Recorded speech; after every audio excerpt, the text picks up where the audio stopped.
All right.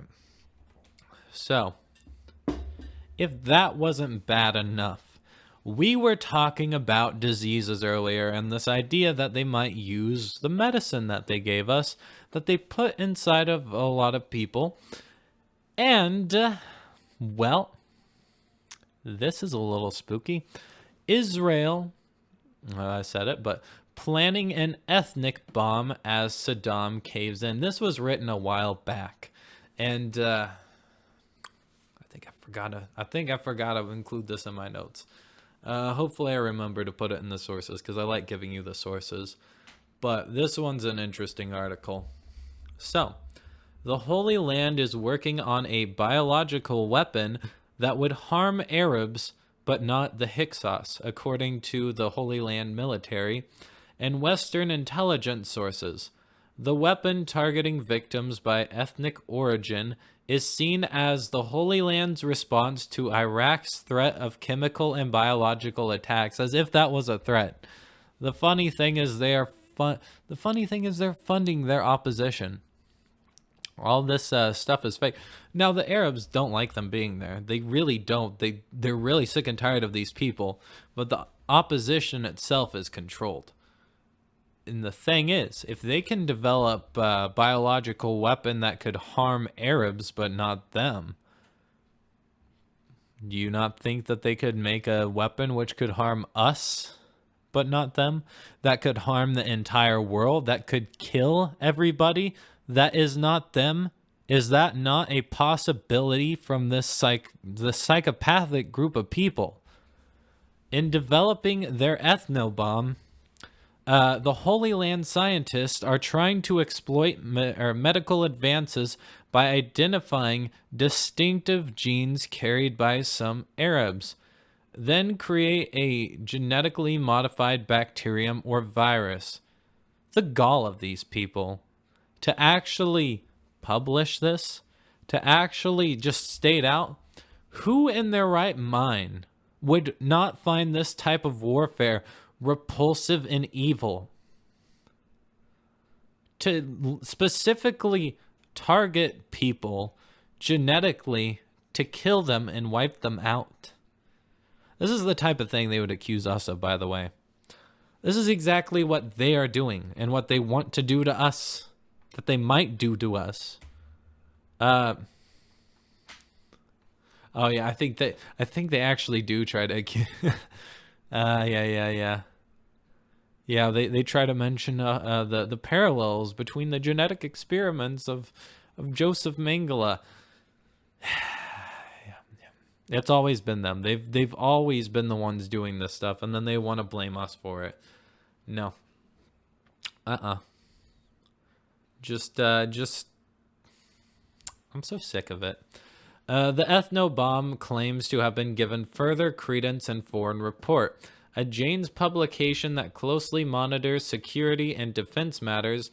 It reports unnamed South African sources as saying Israeli scientists have used some of South African research in trying to develop an ethnic bullet against Arabs.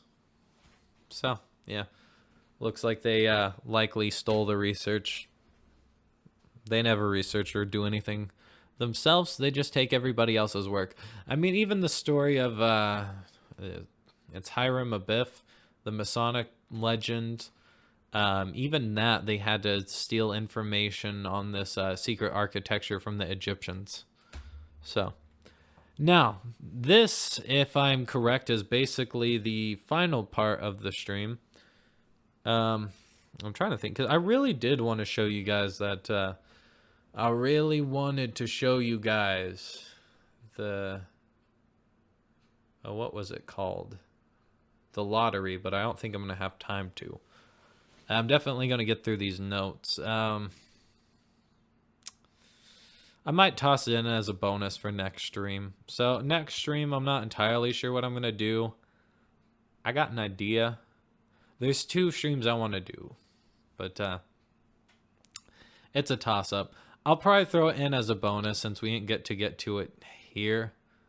I'm a little disappointed, actually, because I really want to, but I'm tired. All right, well, either way. So, for those who don't know, this Hyksos group of people have this really weird culty belief that all of the... Oh, I forgot to even go over the Grand Sothic. Okay. We'll back it up. I'm going to explain this culty belief because we're going to sort of go over something and re-go over it. So, this culty belief is that the entire Torah, so the first 5 books of the Old Testament, every single passage corresponds to every single year in human history. Now, this doesn't have to be an exact correlation, but it's sort of like a fortune teller. Think about, it's sort of like a horoscope reading. Think about it like that. And so maybe things or ideas in these passages are vague what to expect for that year. Just Sanguina says, we gave them the printing machine to print fake currency, and they bought up the world's gold. Now credit cards are ending. What will they do next? Well, they'll get rid of cash altogether and give us digital fake nonsense. It's not a whole lot different than the fake paper that they print for us all the time, except for one difference. They can control what you do with your money now, and they can monitor it.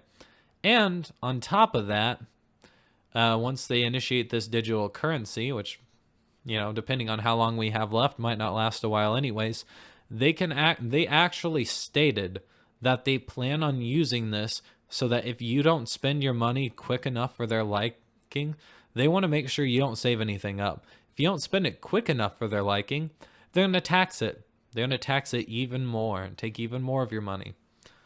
I got to see if I could find that, but I remember reading that article. No, they literally wrote about it. They want to take your money if you're not spending it. Oh, what a group of people. So, let's see.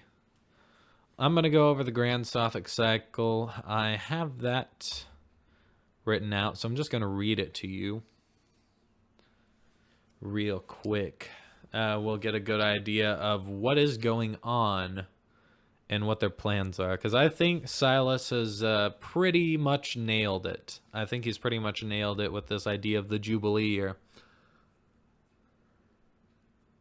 Hopefully this loads quickly. Give me just a second, actually, while it loads. I'll be right back. Not really much reason to put on a break, but I'm going to get a drink.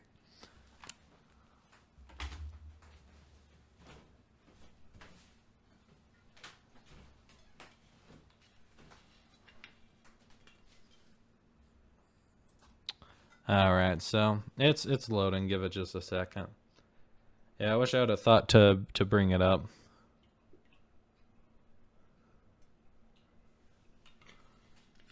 All right, here we go.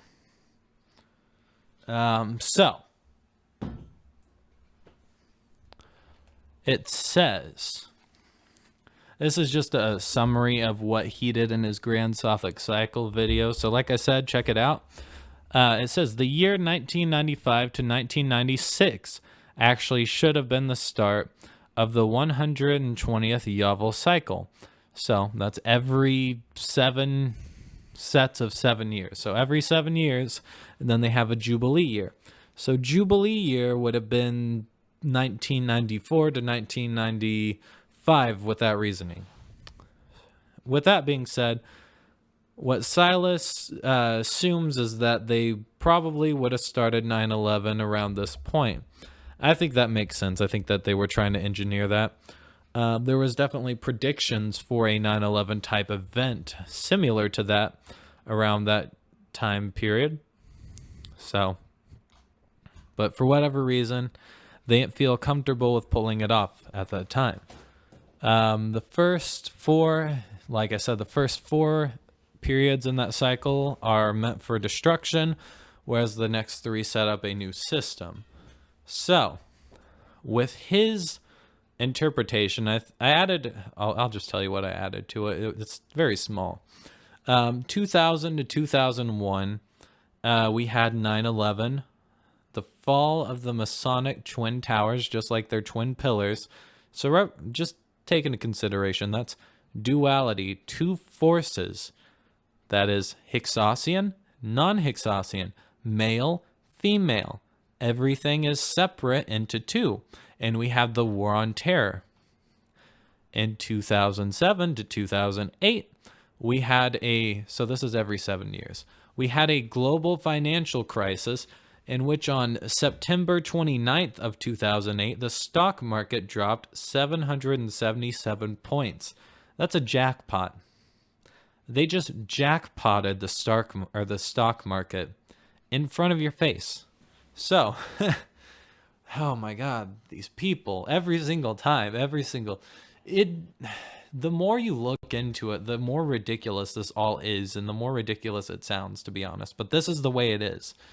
The year just before this period, in 2006, construction begins on the One World Trade Center. And I don't think that's a coincidence. That's what I added to this. Because guess what happens in the next set of 7 years? Well, this isn't the big thing. But they did complete the One World Trade Center in 2014 to 2015. So that's the third year, or the third cycle of destruction here. Now, two merging into one. When did the LGBT stuff start? Started around the completion of the One World Trade Center, when male and female joined together and they plotted to wipe out their enemy and become the only ones alive. So, this 2014 to 2015 was also just before the 2016 election, where Trump, the wild card, the jester, was elected. I call him the jester, and he's also the Pied Piper. Hillary Clinton referred to him as a Pied Piper president.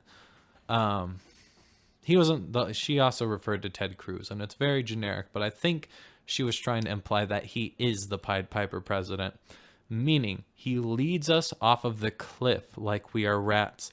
And what did the Pied Piper do when he wasn't paid at the end? He took the children. So, the most important thing that happened that year was the start of the Russian-Ukrainian war. Now, 2021 to 2022 was during the COVID-19 panic. Russia invades Ukraine, so that's the next big step. And then massive inflation, and now we can't afford groceries anymore. Like, just think about it. Groceries seemed expensive beforehand, but now for $50 you could have had a party. Now it's like, if you want to have a party, it's at least 200. I'm not saying I want to have a party, by the way. I'm just saying that was a meme that people were spreading. I'm just referencing it. So, now here's things to come, and this is sort of what it's looking like. 2028 to 2029 was the fourth industrial will be the fourth industrial revolution / Great Reset.